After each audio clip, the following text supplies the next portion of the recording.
Hello friends, मैं सिर्फ doctor Salman Naseer और आज मैं आप लोगों को बताऊंगा राइनाइटिस के बारे में। क्या होता है राइनाइटिस, इसकी क्या वजह होती है और इसकी पैथोफिजियोलॉजी, इसके साइन एंड सिम्टम्स, और इसके साथ ही दोस्तों हम जानेंगे इसके इन्वेस्टिगेशन और ट्रीटमेंट के ताल्लुक से। तो बहुत ही हेल्पफुल ये क्लिप होने वाली दोस्तों, इसलिए अभी से कर दीजिए इस क्लिप को लाइक, चैनल को भी कर दीजिए सब्सक्राइब, क्योंकि ऐसे ही कंटेंट हम लोग ऐसे प्रोवाइड करते रहते हैं।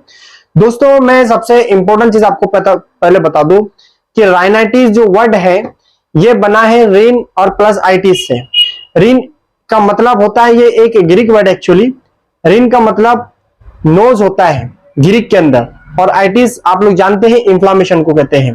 तो यानी तो इस तरह से दोस्तों नाक में होने वाले इस इन्फेक्शन को राइनाइटिस कहते हैं।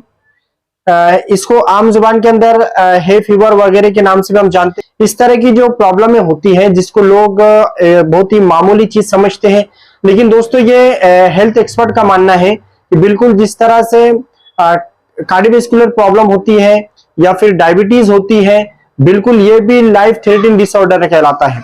यानी कि जिंदगी भर परेशान करने वाली प्रॉब्लम बन सकती है, क्योंकि इसके आगे मैं आपको बताने वाला हूं क्योंकि ये सिर्फ एक टाइप का नहीं होता है, बल्कि ये कभी कभार जो तो क्रॉनिक फॉर्म में भी होता है, यानी बहुत ही लॉन्ग टाइम तक ये परेशान। दोस्तों नाक के अंदर या नोज के अंदर मौजूद म्यूकस जो मेम्ब्रेन होती है, वहां पर इरिटेशन एंड इन्फ्लामेशन या फिर swelling, irritation and inflammation of mucus membrane are called rhinitis, ये इसकी डेफिनेशन बन सकती है। वहां पर जो है किसी न किसी प्रॉब्लम की वजह से जब इन्फ्लामेशन होता है, स्वेलिंग आ जाती है, इरिटेशन होता है, उसके बाइस उसकी वजह से राइनाइटिस होता है। अब राइनाइटिस की अगर टाइप्स की अगर हम बात करेंगे दोस्तों, तो कॉमनली इसकी दो टाइप्स हैं। एक होता है एलर्जिक और दूसरा होता है नॉन एलर्जिक। एलर्जिक के अंदर अगर हम और बात करेंगे तो एक होता है सीजनल, एक होता है पेरिनियल। सीजनल यानी कि मौसम के बदलाव की वजह से, हम देखते हैं बहुत सारे लोगों को मौसम के बदलाव की वजह से जुकाम वगैरह हो जाता है, नजला हो जाता है, तो ऐसे में इसको सीजनल कहा जा सकता है। और साथ ही हम देखते हैं बरसात के मौसम के अंदर जो देहातों में रहने वाले खासकर जो घास वगैरह हुआ करती है, और साथ ही कुछ ऐसे पत्ते हैं, कुछ मखसूस किस्म के कुछ ऐसे इंसेक्ट्स या होते हैं जिसके करीब में जाकर भी या इससे उसके स्पर्श में या उसके टच में रहकर भी इंसान को जो है तो राइनाइटिस या फिर जुकाम वगैरह हो जाता है, जो कि बहुत ही प्रॉब्लम देता है पेशेंट को। और ऐसी साथ ही पेरिनियल का जो घर के अंदर जो भी हमारे ऐसे जैसे धूल है, मिट्टी है, उसके अलावा खुशबू है, परफ्यूम हुआ दोस्तों, साथ ही जो पालतू जानवर जो घर में होते हैं, पेट्स जिसको कहा जाता है, कुत्ता है, बिल्ली है, तो ऐसे जानवरों की जो हेयर्स होते हैं उनकी वजह से भी, या साथ में जो घर में रखे जो सब्जियां होती है, घर में जो वेजिटेबल्स रखे हुए होते हैं, उनके ऊपर मौजूद जो फंगस जैसे जो फंगाई जिसको हम कह सकते हैं, उसकी वजह से भी हो सकता है। तो एलर्जेंस जो है बहुत अलग अलग टाइप्स के हो सकते हैं, जो कि तो दोस्तों नॉन एलर्जिक के अंदर सर्जिकल की नौबत भी आ सकती है। तो ऐसे में दोस्तों राइनाइटिस एक ऐसा वास्ट टॉपिक है जिसके लिए स्पेसिफिक कोई ट्रीटमेंट नहीं होता है, बल्कि हमेशा जो है एक एक्सपर्ट की जरूरत पड़ती है, और उसके लाइन ऑफ ट्रीटमेंट के जरिए से वो ट्रीटमेंट होता है। इसको हमेशा जो है सीरियसली लेना चाहिए, क्योंकि दोस्तों बाज औकात जो है ये कॉम्प्लिकेशन क्रिएट कर सकता है। तो राइनाइटिस को ये इसके बारे में डेफिनेशन, उसके अब इसके हम सिम्टम्स की बात करेंगे। तो जाहिर सी बात है, जो डेफिनेशन मैंने आपको बताया था कि inflammation and irritation of mucus membrane, जब भी इन्फ्लामेशन हो रहा है तो आपको पता होना चाहिए दोस्तों कि आंखों के अंदर भी इसका असर होता है, क्योंकि उसका भी रिलेशन कहीं ना कहीं नोज से जुड़ा हुआ है। साथ ही ईयर्स का यानी कि कान से भी जो है तो इसकी निस्बत होती है। इसी वजह से आंखों से रिलेटेड और कान से रिलेटेड और इस तरह से जो है सिम्टम्स या नेजल कैविटी से रिलेटेड जो सिम्टम्स सामने आते हैं, जैसे कि सबसे कॉमन चीज इसमें कहा जा सकती है वो कोल्ड है, यानी जुकाम, और स्नीजिंग यानी छींके आना।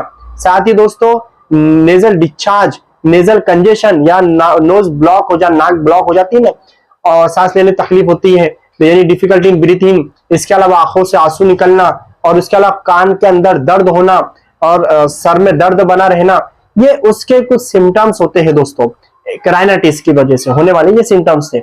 अब बात करते दोस्तों इसके लिए या इसके क्या इन्वेस्टिगेशन की जाती है। दोस्तों राइनाइटिस, जिसको मैंने पहले ही बता दिया कि ये कभी कभी बहुत ही गंभीर रूप धारण कर लेता है, यानी कि कभी कभार ये अच्छा ही नहीं होता है। तो ऐसे वक्त में बहुत ही जरूरी होता है कि हम स्पेशलिस्ट डॉक्टर से मुलाकात करके इसके बारे में हम जो है तो फिक्रमंद रहें। इसके लिए स्पेशलिस्ट जो डॉक्टर होते हैं तो वो इससे रिलेटेड, यानी ईएनटी सर्जन की बात करें, ईएनटी फिजिशियन की अगर बात करेंगे तो वो इसके लिए कुछ इन्वेस्टिगेशन कर सकते हैं, जैसे कि स्किन टेस्ट इसके अंदर बहुत इंपॉर्टेंट होता है।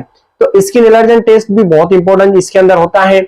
इसके साथ ही दोस्तों जो नेजल डिस्चार्ज अगर होता है तो वो उसका भी हम जो है तो एग्जामिनेशन कर सकते हैं। साथ ही दोस्तों सीटी स्कैन है, एमआरआई की तभी नौबत आ सकती है। इसके अलावा एक्सरे भी कर सकते हैं। नोज की जो बोन है या फिर नाक की जो हड्डी हम जिसको आम जुबान में कहते हैं उसके अंदर अगर कुछ प्रॉब्लम है या उसके पर्दे में अगर कुछ प्रॉब्लम है तो ये तमाम चीजें जो है दोस्तों एग्जामिनेशन में समझ में आती है। ब्लड इन्वेस्टिगेशन के अंदर भी अगर हम कुछ करेंगे इन्वेस्टिगेशन तो उससे भी काफी हेल्प होगी, क्योंकि एलर्जेंस के अंदर जो तो इसोनोफिल के बढ़ने के चांसेस होते हैं। तो ऐसे वक्त में दोस्तों, क्योंकि पैथोफिजियोलॉजी जो कि मेरे को पहले बताना चाहिए था, तो पैथोफिजियोलॉजी क्या होता है दोस्तों, जब भी कोई एलर्जेंस अटैक हो रहा है, अफेक्ट कर रहा है, तो ऐसे वक्त में दोस्तों, ऐसे वक्त में जो इनिशियल एक्सपोजर होते हैं एलर्जेंस जो होते हैं, तो दोस्तों ऐसे वक्त में एंटीजीन जो है वो खासकर जैसे कि आप लोग जानते अलग अलग किस्मों के जो है एंटीजीन होते हैं, तो वो उसमें जो स्पेसिफिक जो है आईजीई नाम का जो एंटीजीन है वो प्रोडक्शन सेल एंड बेसोफिल जो है तो रिलीज होता है, जिसकी वजह से हिस्टामिन रिलीज होना शुरू हो जाते हैं। और हिस्टामिन की वजह से ही इचिंग होना, बॉडी के अंदर इचिंग होना या नोज के अंदर या आंखों के अंदर इचिंग होना, इसके अलावा सिनीज या इस तरह की जो सिम्टम्स जो है तो सामने आते हैं, जिसकी वजह से राइनाइटिस हो जाता है। तो ये उसकी पैथोफिजियोलॉजी हमको करना चाहिए। लेकिन जो लाइन ऑफ ट्रीटमेंट है वो मैं आपको बता रहा हूँ दोस्तों। ट्रीटमेंट हमेशा सिर्फ एक्सपर्ट की निगरानी में ही हमको करना है, लेकिन मैं नॉलेज के एजुकेशन पर्पस आप लोगों को सिर्फ लाइन ऑफ ट्रीटमेंट बता रहा हूँ। देखिए जिस तरह से हिस्टामिन अगर ज्यादा सिक्रेशन हो रहा है तो जाहिर सी बात है हम उसमें एंटी हिस्टामिन देंगे, ठीक है। उसके अलावा इसके अंदर दोस्तों कोर्टिकोस्टेरॉइड्स का बड़ा अच्छा रोल होता है। एक लंबे टाइम तक जो है स्टेरॉइड्स जो है डॉक्टर द्वारा दिया जाता है, जिसकी वजह से काफी राहत मिल जाती है। इसके साथ ही डिकंजेस्टेंट है, नेजल स्प्रे वगैरह के अंदर भी इसमें इस्तेमाल होता है। नेजल कंजेशन हो, नोज ब्लॉकिंग हो, उसके अंदर दोस्तों नेजल स्प्रे जो है डॉक्टर द्वारा जो दिया जाता है उससे बहुत अच्छा रिलीफ मिल जाता है। इस तरह से दोस्तों कभी कभार जो है तो सर्जिकल प्रोसीजर की भी जरूरत पड़ सकती है। अब बात करेंगे दोस्तों हम राइनाइटिस के अंदर किए जाने वाले प्रिवेंशन के बारे में। तो राइनाइटिस के अंदर अगर बहुत सारे लोग हम देखते हैं आसपास के अंदर, जिन लोगों को इस तरह के राइनाइटिस प्रॉब्लम, छींके आना, बार बार सर्दी बनी रहती है फीवर जिसको हम कहते हैं, तो ऐसे लोग बहुत परेशान रहते हैं। तो उन लोगों को ये इस बात का ख्याल रखना चाहिए कि किस बात की सबसे ज्यादा उनको यानी कि एलर्जी है, यानी कि किस चीजों, कौन सी वो चीजें हैं जिनके कांटेक्ट में आने से उनको प्रॉब्लम इंक्रीज होती है। तो दोस्तों मैं आपको बता दूं कि ये राइनाइटिस जो कि एलर्जिक है, इसका और अस्थमा का बहुत ही गहरा ताल्लुक होता है। यानी कि सेम जो है, जैसे अस्थमेटिक जो पेशेंट होते हैं कभी भी जो है ऐसे एलर्जेंस के कांटेक्ट में आने के बाद जो है प्रॉब्लम उनकी क्रिएट होती है। Same as it is rhinitis problem जिनको है, ऐसे लोगों को भी एलर्जेंस मालूम होना बहुत जरूरी है। जैसे कि किसी को डस्ट है, घर के अंदर झाड़ू अगर कोई लगाता है तो उसको उनकी वजह से होता है। कोई अनाज वगैरह अगर कोई उसके अंदर कोई अनाज का काम कर रहा है तो ऐसे चीजों की वजह से भी हो सकता है। बहुत ज्यादा यानी कि बहुत सारे लोग खुशबू वगैरह का इस्तेमाल करते हैं, वो सोचें और याद रखें कि कौन सी वो चीज है जिसके कांटेक्ट में जाने से जो है तो एलर्जी बढ़ती है, तो वो चीजों को अवॉइड करें। और साथ ही दोस्तों हम लोग को चाहिए कि जो घर के अंदर जो पालतू जानवर होते हैं, जो पेट्स होते हैं, उनको भी उसकी वजह से प्रॉब्लम होती है, उनको दूर रखने की कोशिश करें। तो इस तरह से हम जो है एलर्जेंस को मालूम करके हम एलर्जी से या फिर राइनाइटिस से हम बच सकते हैं। तो इसके अलावा मैं आपको दोस्तों एक इंपॉर्टेंट चीज बताता हूँ, हमारी यूनानी पैथी के अंदर राइनाइटिस का बहुत अच्छा ट्रीटमेंट है। जरूरत सिर्फ इस बात की कि आपको ऑथेंटिक डिग्री होल्डर और सही रहनुमाई करने वाला जो है यूनानी डॉक्टर या हकीम जो है मिलना चाहिए, तभी आपको जो है तो उसका राहत मिलेगी। तो आपको यूनानी के अंदर भी इस तरह का या इस तरह ट्रीटमेंट करना चाहिए और यूनानी से भी जो है तो फायदा हासिल करना चाहिए। तो दोस्तों ये था राइनाइटिस के ताल्लुक से बहुत ही अहम जानकारी। आई होप आपको अच्छे समझ में आया होगा। अगर कोई कंफ्यूजन है तो सवाल कर सकते हो।